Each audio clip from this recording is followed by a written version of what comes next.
Halo semua, kali ini kelompok kami akan membahas mengenai masa perkembangan dewasa awal. Jadi sebelum itu apa sih masa perkembangan dewasa awal itu? Jadi sebenarnya dewasa awal itu adalah peralihan dari masa remaja.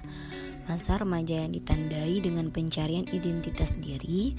Pada masa awal dewasa, identitas diri ini didapat secara sedikit demi sedikit sesuai dengan umur kronologis dan mental age-nya.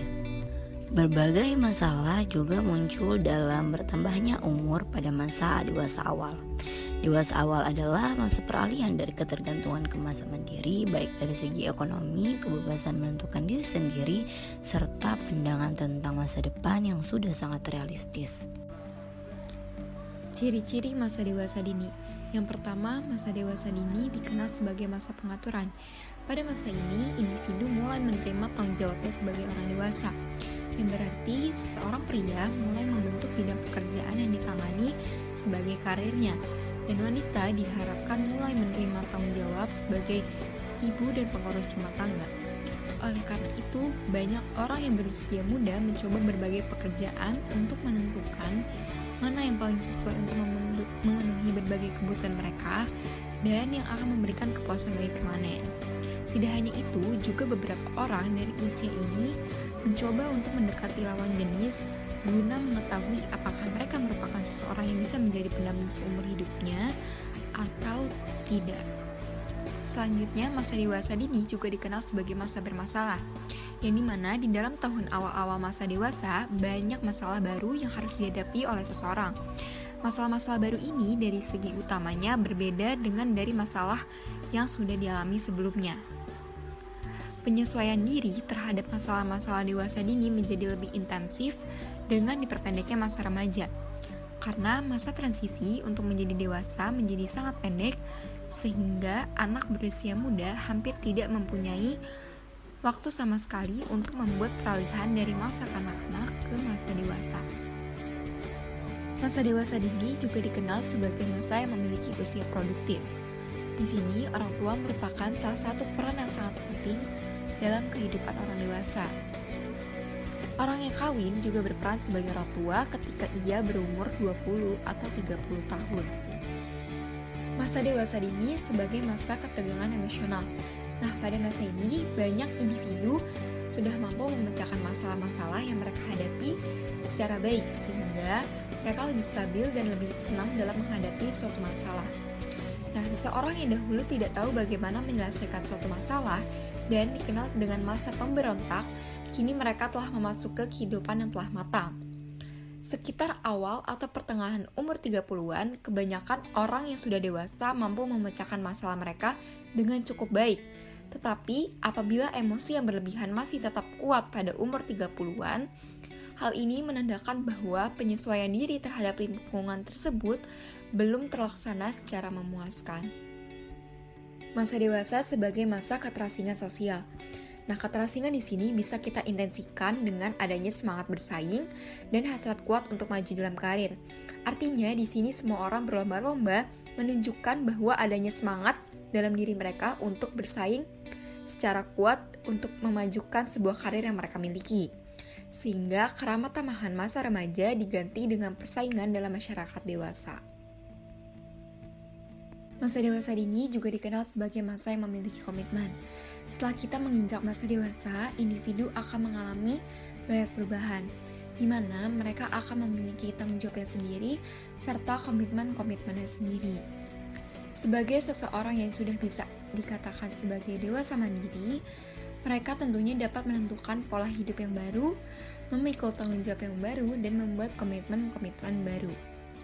Meskipun pola hidup yang mereka miliki dapat berubah sewaktu-waktu, tetapi tidak perlu khawatir karena pola ini akan menjadi landasan yang akan membentuk pola hidup serta komitmen dan tanggung jawabnya di kemudian hari. Ya, masa dewasa dini juga sering disebut sebagai masa ketergantungan.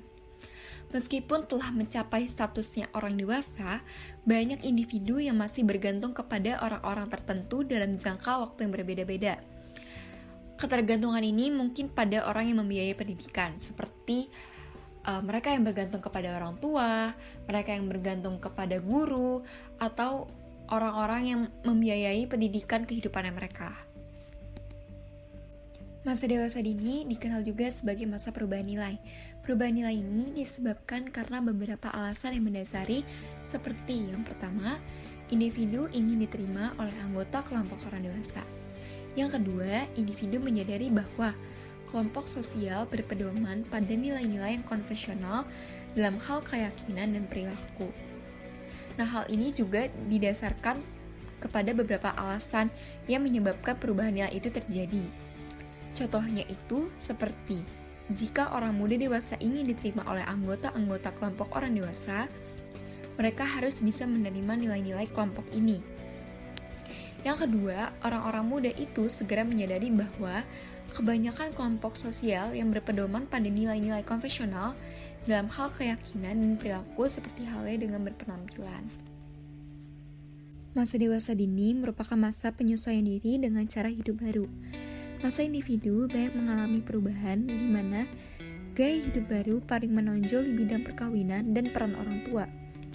Di antara berbagai penyesuaian diri yang paling umum adalah penyesuaian diri pada pola peran seks atas dasar persamaan sederajat yang menggantikan pembedaan pola peran seks tradisional, keluarga, perceraian, dan berbagai pola lainnya.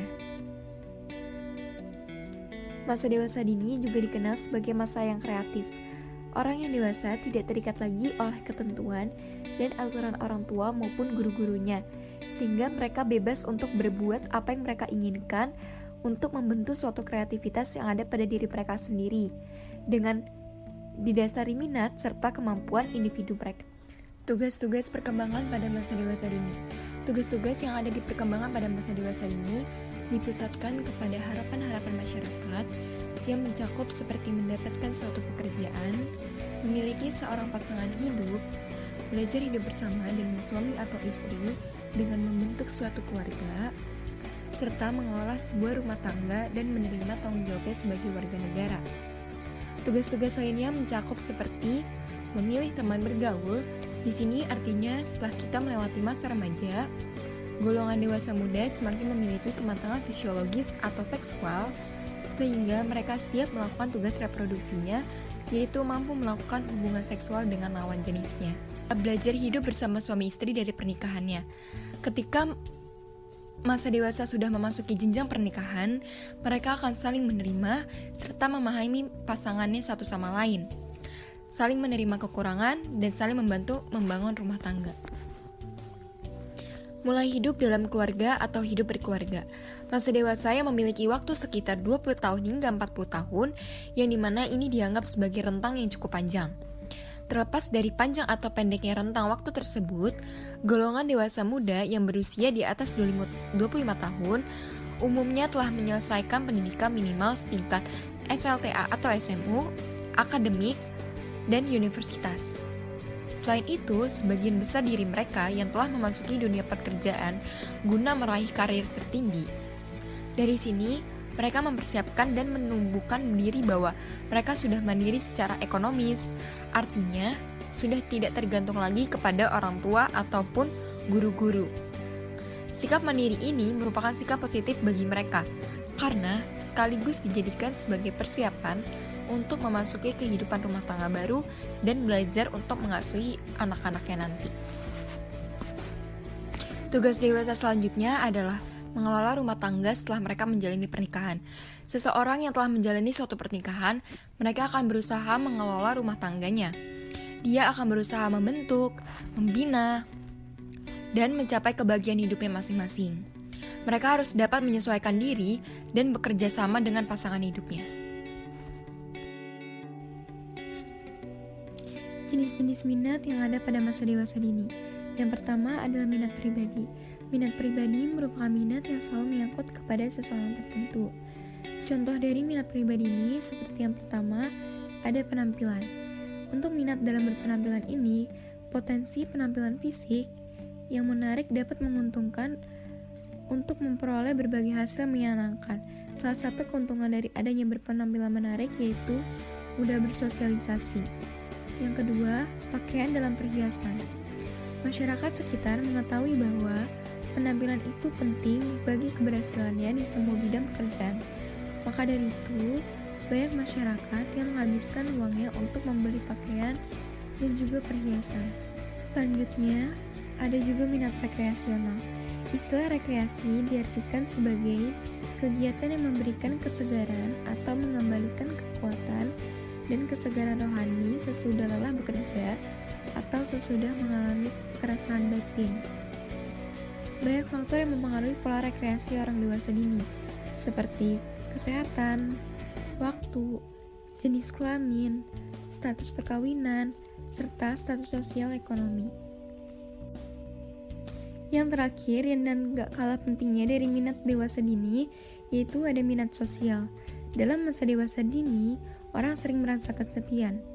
Pendapat ahli, yaitu Hafik Hars, telah menjelaskan bahwa rasa kesepian pada masa dewasa dini terjadi karena periode itu merupakan periode yang kurang terorganisir dalam kehidupan seseorang, yang menandai adanya transisi dari lingkungan yang terbagi menurut umur ke lingkungan yang terbagi menurut status sosial. Selanjutnya adalah mobilitas sosial pada masa dewasa ini. Ada dua macam mobilitas yang penting perannya dalam kehidupan orang muda, yaitu mobilitas geografis dan sosial. Pada mobilitas geografis berarti berpindah dari satu tempat ke tempat lain. Ini lebih sering dilakukan untuk pekerjaan daripada alasan sosial. Sedangkan mobilitas sosial berarti berpindah secara satu kelompok sosial ke kelompok sosial yang lainnya. Ini bisa terjadi secara horizontal, yaitu berpindah ke kelompok sosial lain pada tingkat yang sama, atau secara vertikal, yaitu berpindah ke kelompok sosial yang lebih tinggi atau lebih rendah. Penyesuaian peran seks pada masa dewasa dini. Penyesuaian peran seks pada masa dewasa dini ini benar-benar sulit. Banyak gadis remaja ingin berperan sebagai seorang ibu dan istri yang baik, tetapi setelah dewasa mereka tidak ingin menjadi istri ataupun ibu sesuai pengertian tradisional, yaitu tunduk kepada suami, mengabdikan sebagian besar waktunya untuk tugas rumah tangga, dan hanya memiliki minat untuk berkegiatan di luar. Peran ibu rumah tangga kurang dihargai di Amerika Serikat, di mana pekerjaan menjadi kunci utama untuk menentukan status suatu peran. Prestasi, kekayaan cenderung dijadikan patokan untuk menemukan peringkat sosial. Sedangkan wanita berpendidikan yang berperan sebagai ibu rumah tangga saja merasa dipojokkan dalam distribusi status sosial. Bahaya personal dan sosial pada masa dewasa dini. Berbagai bahaya yang bersifat personal dan sosial pada masa ini berasal dari kegagalan untuk menguasai beberapa atau sebagian besar tugas perkembangan yang penting pada usia tersebut, yang mengakibatkan seseorang individu tampak belum matang dibanding dengan orang dewasa muda lainnya. Secara bertahap, sebenarnya lewat prestasi dan harapan baru dari kelompok sosial, sikap ketidakmatangan yang memadai awal periode ini akan menghilang digantikan oleh perkembangan yang lebih seimbang dan lebih matang. Nah, berikut ini beberapa bahaya terhadap penyesuaian diri dan sosial yang sangat umum terjadi dan sangat sering muncul pada masa dewasa awal. Yang pertama, bahaya fisik. Badan yang kurang sehat dan cacat yang tidak dapat disembuhkan atau ditutupi sama berbahayanya bagi penyesuaian diri pribadi dan sosial. Orang dewasa yang punya hambatan fisik karena kesehatan yang buruk tidak dapat mencapai keberhasilan maksimum dalam pekerjaan ataupun pergaulan sosial. Sebagai akibatnya, mereka selalu merasa frustasi melihat orang lain yang lebih berpotensi. Dan rasa frustasi ini mendorong mereka untuk berusaha terlalu keras, maka lambat laun mereka akan mengalami ketegangan mental atau mental stress yang kelak akan mengakibatkan serangan jantung. Yang kedua, hambatan keagamaan. Ada dua nih bahaya dalam bidang agama yang menyebabkan gangguan emosional bagi banyak orang dewasa muda. Yang pertama, berhubungan dengan penyesuaian dengan nilai atau kaidah agama baru. Orang dewasa muda tertentu menganut agama baru karena tampaknya lebih sesuai dengan minat dan keyakinan pribadi mereka dibanding agama keluarganya. Dan ada juga yang menerima agama baru ketika mereka menikah dengan tujuan menyenangkan hati pasangan atau keluarga pasangan itu. Apapun alasannya untuk menerima agama baru tersebut, memang sudah pasti akan ada masalah penyesuaian yang berhubungan dengan tata cara ibadah agama baru itu. Sedangkan masalah yang kedua yang lebih sulit jika terjadi pada perkawinan campuran dan keluarga pasangan mendesak mereka agar menerima salah satu agama.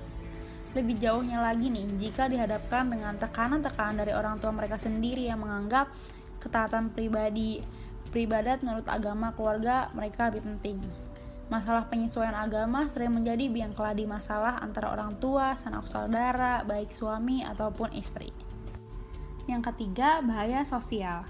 Nah, bahaya sosial ini dibagi lagi menjadi 3. Yang pertama, banyak orang dewasa muda sulit untuk menyesuaikan diri dengan kelompok sosial mereka. Padahal hal itu menjadi salah satu tugas pengembangan yang penting. Banyak kondisi yang menjadi penyebab, contohnya seperti orang yang sibuk oleh tanggung jawab pekerjaan ataupun dengan tanggung jawab rumah tangga mereka, yang mengakibatkan ketidakpuasan dan merasakan kesepian. Yang kedua, sulitnya penyesuaian diri dengan kehidupan yang harus dimainkan untuk memenuhi harapan orang lain. Contohnya, pria yang sebelumnya telah menjadi pimpinan sekolah akan merasa frustasi jika kepemimpinannya dalam bisnis jatuh ke tangan orang lain yang status sosial ekonominya lebih tinggi. Yang ketiga, orang yang bermobilitas tinggi jauh lebih dilema dibanding mereka yang mobilitasnya relatif rendah. Misalnya, pindah ke suatu daerah baru, meninggalkan kebiasaan berkumpul dengan tetangga lama akan memperbesar rasa kesepian yang merupakan tanda khas nih masa kedewasaan dan sering menjadi penyebab depresi. Kita masuk ke bahaya yang terakhir, yaitu bahaya peran seks. Konsep tradisional mempunyai peran yang sangat besar pada penyesuaian diri. Contohnya, seorang pria akan melakukan berbagai cara agar membuktikan kepada orang lain bahwa dia benar-benar maskulin. Salah satu caranya dengan menguras tenaganya dan mengabaikan kesehatannya. Penyesuaian pekerjaan. Bagi sebagian besar pria dewasa di Amerika, kebahagiaan bergantung pada kesesuaian besarnya dan luasnya cakupan bakat dan minat dengan tugas yang diemban. Artinya, makin cocok bakat dan minat dengan jenis pekerjaan yang diemban, maka makin tinggi pula tingkat kepuasan diperoleh. Pola umumnya seperti kehidupan mereka bergantung pada berapa banyak yang mereka peroleh dan bagaimana cara memperolehnya. Dan karena meningkatnya jumlah wanita yang bekerja di luar rumah, maka mau nggak mau ya mereka harus menyesuaikan bakat minatnya. Masalah seperti ini juga sebenarnya merupakan masalah yang serius bagi wanita, karena sekarang banyak wanita karyawati mengusulkan untuk mengurangi diskriminasi wanita dalam pekerjaan. Beberapa studi tentang hal tersebut berpendapat bahwa penyesuaian harus dilakukan dalam sejumlah kawasan. Masing-masing penyesuaian tidak bergantung dan terpengaruh oleh perubahan yang terjadi pada bidang lain. Penyesuaian pertama yang dianggap pokok adalah memilih bidang yang cocok dengan bakat, minat, dan faktor yang lainnya yang secara hakiki sulit untuk dipungkiri agar kesehatan mental dan fisiknya tetap terjaga. Karena banyaknya kasus dalam memilih bidang kerja yang tidak cocok dengan bakat dan minat, tetapi dipilih karena besarnya pengaruh sosial yang ada justru menimbulkan ketidakpuasan terhadap hasil karyanya dan akhirnya prestasi kerja yang sangat menurun.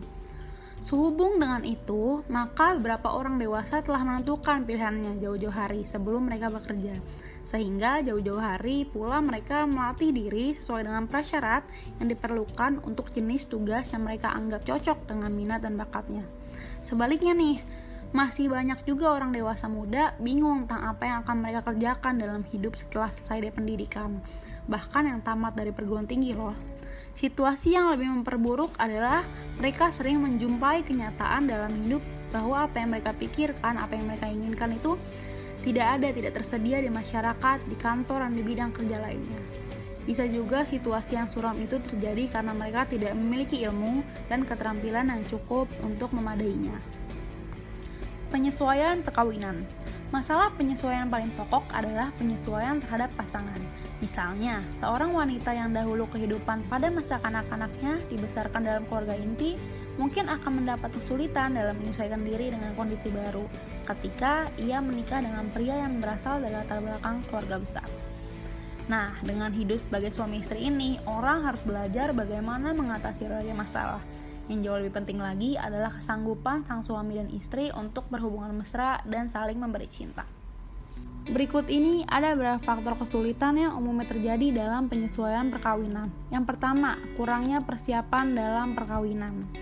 Walaupun dalam kenyataannya sekarang penyesuaian seksual lebih mudah ketimbang masa lalu karena sudah banyak informasi tentang seks yang tersedia baik di rumah, di sekolah, di perguruan tinggi, dan tempat-tempat lain, tetapi kebanyakan pasangan suami istri hanya menerima sedikit persiapan di bidang keterampilan domestik, mengasuh anak, dan manajemen uang.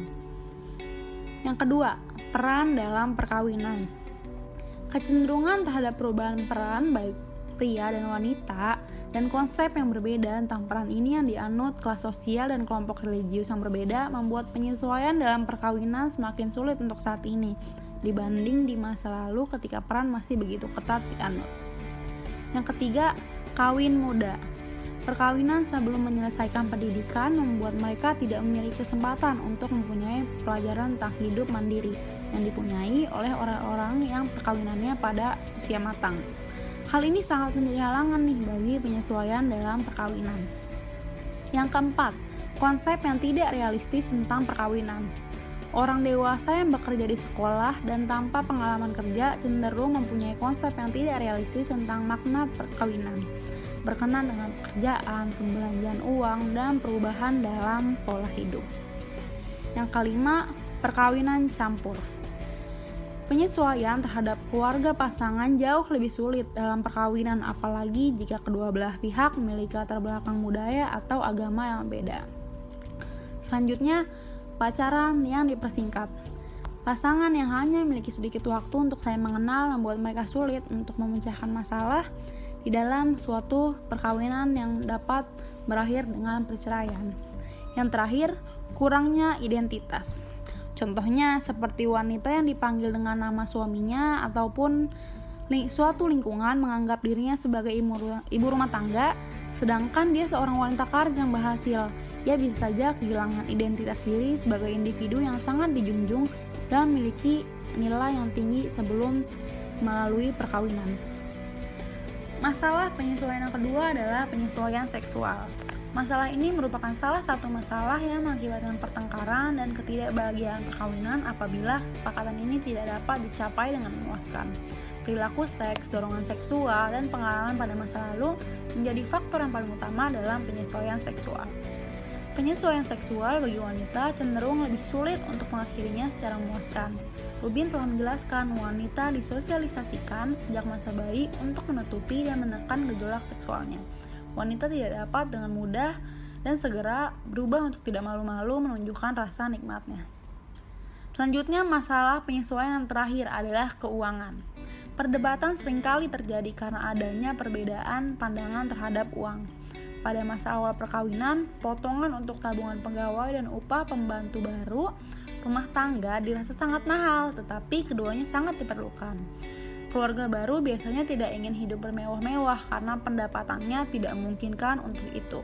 Maka, istri menginginkan agar suaminya dapat mengerjakan beberapa tugas rumah tangga secara adil. Hal ini biasanya justru menimbulkan percecokan, terutama pada waktu suaminya berpendapat bahwa urusan rumah tangga adalah pekerjaan wanita. Selanjutnya yaitu penyesuaian diri terhadap masa keorangtuaan. Masa orang tua merupakan kriteria terpenting dalam pengalihan dari tanggung jawab individual ke tanggung jawab kedewasaan. Status sebagai orang tua tidak dapat diragukan lagi. Tentu dilakukan dengan banyak pengorbanan, seperti mengorbankan kebahagiaan dan kepuasan, sehingga diartikan sebagai masa krisis, karena memerlukan banyak perubahan perilaku, nilai, dan peranan. Saat menjadi orang tua, kelahiran anak pertama merupakan suatu ketakutan bagi para orang tua, karena mereka merasa masih belum mampu berperan sebagai orang tua. Selanjutnya yaitu sukarela untuk tidak mempunyai anak. Orang dewasa memang mempunyai banyak alasan untuk tidak mempunyai anak. Salah satu alasan penting adalah pengembangan karir. Ada juga orang lain yang membatasi jumlah anak mereka. Mereka merasa dari pengalaman masa kanak-kanak atau berdasarkan pengalaman teman-temannya bahwa satu anak memungkinkan jauh lebih menguntungkan daripada dua ataupun lebih. Masa orang tua dengan satu pasangan. Selalu ada keluarga dengan satu pasangan ketika salah satu pasangan meninggal dan pasangan lainnya tinggal sendiri untuk memelihara anaknya atau merawat anaknya. Jumlah keluarga dengan satu orang tua akhir-akhir ini meningkat lebih banyak. Yang pertama disebabkan oleh perceraian, kedua karena meningkatnya jumlah anak yang tidak sah secara hukum yang dipelihara oleh orang tua pengadopsi. Ada beberapa faktor penting yang mempengaruhi penyesuaian diri dengan masa orang tua. Sikap terhadap kehamilan. Sikap wanita terhadap masa orang tua diwarnai oleh kondisi fisik dan emosionalnya selama mengandung. Dalam kebanyakan kasus, jika sikapnya tidak menyenangkan terhadap kemungkinannya, akan tampak setelah bayinya lahir. Yang kedua, sikap terhadap masa orang tua. Orang dewasa akan menyesuaikan diri lebih baik dengan masa orang tua, jikalau ia menginginkan anak karena ia merasa bahwa bayi itu merupakan unsur esensial terhadap perkawinan yang bahagia, lebih daripada karena keluarga atau tekanan sosial. Usia orang tua. Orang tua muda cenderung untuk kurang bertanggung jawab terhadap masa orang tua dan tidak mengizinkan orang lain untuk mencampuri masalah kesenangan dan sikapnya terhadap objek lain di luar keluarga. Sedang orang tua yang sudah lebih dewasa cenderung untuk lebih bertanggung jawab dan lebih memperhatikan masalah keluarga. Dengan demikian, orang tua yang masih muda harus lebih banyak menyesuaikan diri. Selanjutnya ada jenis kelamin anak. Sikap orang dewasa terhadap masa orang tua jauh lebih menyenangkan jikalau mereka mempunyai anak atau anak-anak dengan jenis kelamin yang mereka kehendaki. Selanjutnya ada jumlah anak. Apabila seorang dewasa mempunyai jumlah anak yang mereka anggap ideal, penyesuaian diri mereka dengan masa orang tua akan lebih baik ketimbang mereka yang mempunyai lebih banyak atau lebih sedikit dari jumlah yang mereka inginkan. Selanjutnya ada harapan orang tua. Apabila orang tua memiliki konsep anak yang diimpikan, penyesuaian diri mereka terhadap masa orang tua akan dipengaruhi oleh seberapa baik anak itu diukur menurut yang ideal tersebut. Perasaan keseimbangan tugas orang tua. Konflik tentang metode. Terakhir ada watak anak. Anak-anak yang mudah untuk diatur dan responsif yang penuh kasih sayang membuat orang tua merasa dihargai bagi waktu dan usahanya telah dikorbankan untuk anak-anak. Penilaian terhadap penyesuaian perkawinan. Keberhasilan pernikahan bergantung pada kepuasan yang diperoleh seluruh keluarga atas usaha mereka, bukan kepuasan yang diperoleh satu atau dua anggota keluarga saja. Selanjutnya ada usia penyesuaian. Penyesuaian perkawinan pada periode tertentu akan lebih mudah selama hidup perkawinan daripada masa-masa lainnya. Ini kondisi yang menyebabkan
cenderung untuk menukar tujuan dan nilai hidupnya ke arah orientasi pekerjaan, kesuksesan dalam berkarir, serta kesenangan pribadi. Nah, jika kita bertanya, kenapa sih orang dewasa tidak menikah? Apakah ada alasan yang mendasari seseorang tidak ingin melakukan pernikahan? Sesuatu yang tidak dapat dilakukan pastinya mempunyai alasan tersendiri. Mengapa sih kenapa alasan itu tidak dilakukan? Nah, yang pertama itu, seperti misalnya yang pertama penampilan seks yang tidak tepat dan tidak menarik. Yang kedua, tidak seimbangnya jumlah anggota masyarakat pria dan wanita di masyarakat di mana ia tinggal. Ketiga, jarang mempunyai waktu untuk lawan jenisnya. Keempat, gaya hidup yang tidak menggairahkan. Yang kelima, homoseksual. Yang keenam, sering gagal dalam mencari pasangan. Selanjutnya ada bahaya dari proses penyesuaian karir dan perkawinan selama masa dewasa dini. Proses penyesuaian pekerjaan dengan status perkawinannya terutama berbahaya pada waktu awal-awal tahun kedewasaannya. Pada awal-awal dewasa, kita akan merasakan bagaimana bahaya karir atau pekerjaan hingga pengangguran. Saat dewasa, tentunya kita juga akan menyesuaikan diri dengan pasangan kita, menyesuaikan seksual, serta harus siap menghadapi status ekonomi yang pasti akan berubah-ubah. Dalam penyesuaian perkawinan, kita juga harus siap untuk merubah peran kita nantinya sebagai orang tua yang akan bertanggung jawab penuh. Hubungan dengan pihak keluarga pasangan pun pastinya harus tetap terjaga. Selanjutnya yaitu kondisi yang mempengaruhi stabilitas perkawinan. Yang pertama yaitu jumlah anak, yang kedua ada kelas sosial, yang ketiga perbedaan latar belakang, yang keempat saat menikah. Nah, saat menikah ini tingkat perceraian sangat tinggi, khususnya terjadi pada orang yang menikah terlalu dini atau sebelum mempunyai pekerjaan yang mantap dan ekonominya belum kuat. Yang kelima yaitu ada alasan untuk menikah. Orang yang terpaksa menikah karena pasangan wanitanya telah mengandung kemungkinan untuk bercerai jauh lebih besar daripada pernikahan biasa. Yang keenam, saat pasangan menjadi orang tua. Yang ketujuh, status ekonomi. Yang kedelapan, model pasangan sebagai orang tua. Yang kesembilan, posisi umum masa kecil keluarga. Dan yang terakhir, ada mempertahankan identitas. Penyesuaian yang berhasil terhadap hidup dewasa dapat diukur dengan 3 kriteria, yaitu pertama prestasi, yang kedua ada kepuasan, dan terakhir ada penyesuaian pribadi, sebagaimana yang tercermin dalam kepribadian seseorang.